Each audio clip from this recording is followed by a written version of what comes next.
hard to wait for all the things that I want. Sometimes I kinda feel like it's just taking too long to get the things I want, what I think I need, but I know you know what's best for me. I'm gonna live what I believe. I'm gonna wait 'cause I know you're still working. I'm gonna have patience 'cause it'll be worth it. I'm gonna have faith, I know you have a purpose. I'm gonna wait 'cause I know you're still working on me. Still working on me. I know that sometimes I just need to slow down and trust that you are working all of this out. You know the things I want, what I think I need, but I know you know what's best for me. I'm gonna live what I believe. I'm gonna wait 'cause I know you're still working. I'm gonna have patience 'cause it'll be worth it. I'm gonna have faith, I know you have a purpose. I'm gonna wait 'cause I know you're still working on me. Still working on me. I'm gonna hold up, slow down. I'm gonna trust that you're working it out. I'm gonna hold up, slow down. I'm gonna trust that you're working it out. I'm gonna hold up, slow down. I'm gonna trust that you're working it out. I'm gonna hold up, slow down. I'm gonna trust that you're working it out. I'm gonna wait 'cause I know you're still working. I'm gonna have patience 'cause it'll be worth it. I'm gonna have faith, I know you have a purpose. I'm gonna wait 'cause I know you're still working on me. Still working on me. Still working on me.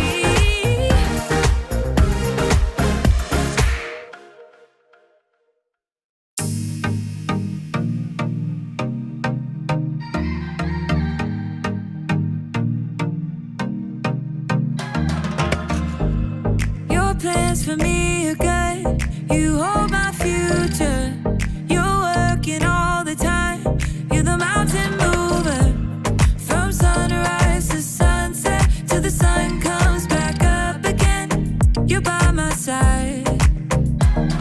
You started a good work in me. I know that you will complete it. You will see it through, yeah. I know that you're still working on me.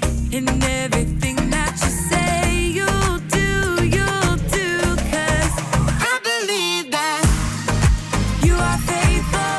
Oh, you are faithful. Oh, you are faithful. I'll trust your every word, 'cause I believe that you're working for my good. Yes, you're committed. From sunrise to sunset, till the sun comes back up again. You're by my side. You started a good work in me. I know that you will complete it. You will see it through, yeah. I know that you're still working on me. And everything that you say you'll do, 'cause I believe that you are faithful. Oh, you are faithful. Oh, you are faithful.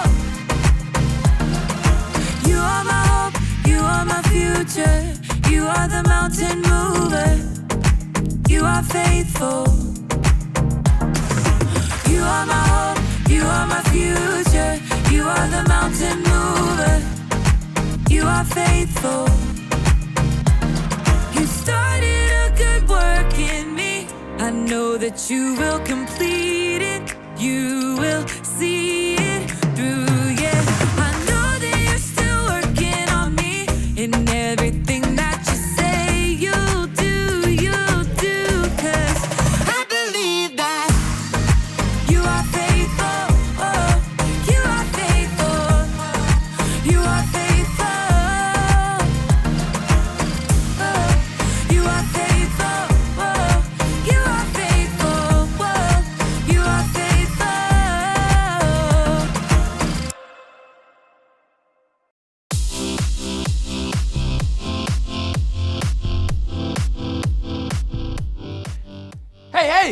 What's up, everybody? My name is Jacob, and if you didn't know by the festive decor behind me, the holidays are upon us.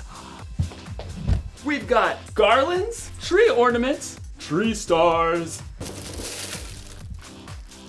candy canes. Oh, whoa, that is one big present. I wonder who it's for.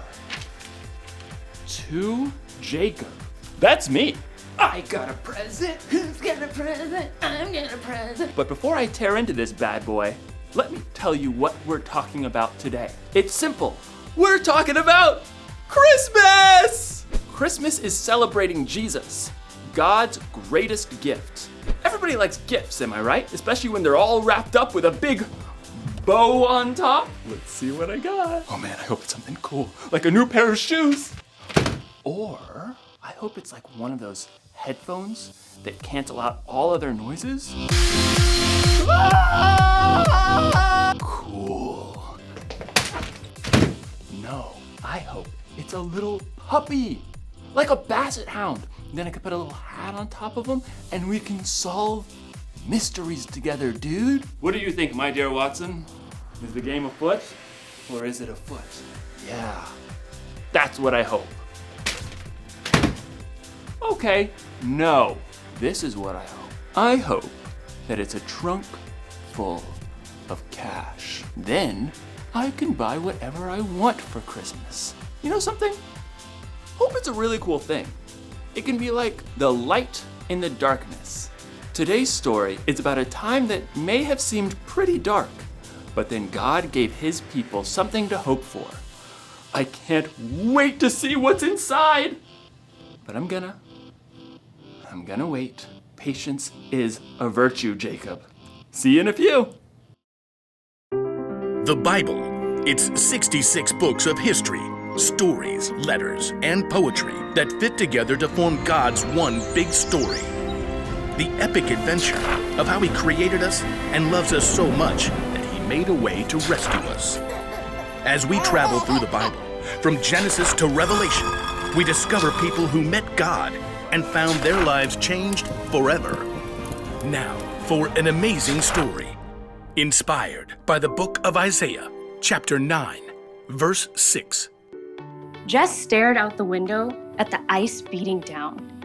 Every holiday plan for the weekend had been canceled. And to top it off, the school had just released Jess's most recent grades. A D in language arts? What happened, Jess? I don't know. You're such a good storyteller. I can't make all the words work out when I try to write it down. Can I go play Mindstorm? Hun, you need to read for an hour first. An hour? I thought it was 30 minutes. Your teacher and I talked. We think a little more reading time will help. Jess glared. I don't have anything to read. You've got an entire bookshelf in your room. Those are little kid books. Then look at Emma's bookshelf. Emma was Jess's older sister, already in high school. Fine, whatever. Jess stalked upstairs to Emma's room, peeked inside. The room was empty, but everything was neatly organized. Emma had even done all of the colorful artwork on her own walls. Miss Perfect. Jess sighed. Everything seemed to come easily to Emma. Writing, math, friends, life. I'll probably be stuck in 5th grade for the rest of my life. Jess stood in front of Emma's bookshelf, running her finger over the thick spines. At last, a swirl of color on the bottom shelf caught her eye. Comic book Bible. Huh. Jess thumped down onto the floor and pulled the book off the shelf. She flipped it open, and color exploded off the page. In the beginning, God created the heavens and the earth. The images of creation were vivid and detailed, as if she were right there. Huh. Pretty cool. Jess found herself drawn into the familiar stories, seeing and hearing them in a brand new way. Moses and the Red Sea, the fall of Jericho, David and Goliath. Esther boldly approaching the king. David's incredible poetry in the Psalms. The Lord is my shepherd, I shall not want. After the Psalms, though, Jess paged into unfamiliar territory. Isn't Daniel in the lion's den around here somewhere? Who's this guy? Jess stared at a man with a long white beard, using a quill to scribble on a scroll. A child will be born to us, a son will be given to us. He will rule over us, and he will be called Wonderful Advisor and Mighty God. He will also be called Father who lives forever, and Prince who brings peace. Hey! Jess nearly dropped the book. She glanced up to see Emma standing in the doorway. What are you doing in my room? Mom said I could pick a book. Well, ask next time, okay? I didn't touch anything. Okay, it's fine. Emma settled down on the floor beside Jess and took a look at the book. Aunt Chris gave me this book when I started high school. It's pretty cool. I mean, until this part. It's kind of hard to make a guy writing a letter exciting. Jess pointed out Mr. Whitebeard. Oh, you mean Isaiah? Who's he talking about? Jesus? Yeah, but it's way more amazing when you look at the big picture. You see, God's people were in big trouble. Over and over, the Israelites promised to love and obey God. And then every single time, they turned their backs on him. Turn their backs? Like how? Well, they'd start praying to false gods like other nations around them, trying to do things their own way. So, God allowed them to be captured by other nations. Emma flipped back, showing images of battles, powerful foreign kings, groups of captives. The Israelites got in really big trouble. Things looked hopeless. So God just ditched them. No way! Every single time, God showed he was still with them.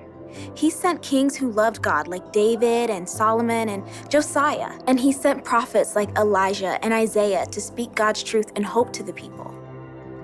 Even though they totally messed up. Yup.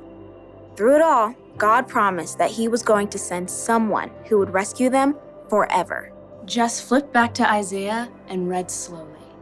A child will be born to us, a son will be given to us. He will rule over us. That's only one prophecy. There are hundreds of prophecies in the Old Testament that talk about Jesus coming. Jess nodded, trying to take it in. That's a lot of promises. And God came through. The Israelites had to wait a long time, but God kept every single one of those promises when he sent Jesus to live on earth. His very own son. Oh, little town of Bethlehem and all that. You can take the book if you want. Emma tapped the comic book Bible. Jess smiled. Does God promise that I'll get a better grade in language arts? No, but he does promise to be with you and give you the patience and courage you need to keep working on it. They both listened to the ice rattling against the window. Hey, you want to play Mindstorm? Sure, just let me read a little more first. Emma gave a thumbs up, and Jess settled back down to keep reading. She paged forward to the book of Luke, eager to see for herself again how God had delivered on his promise to send a savior.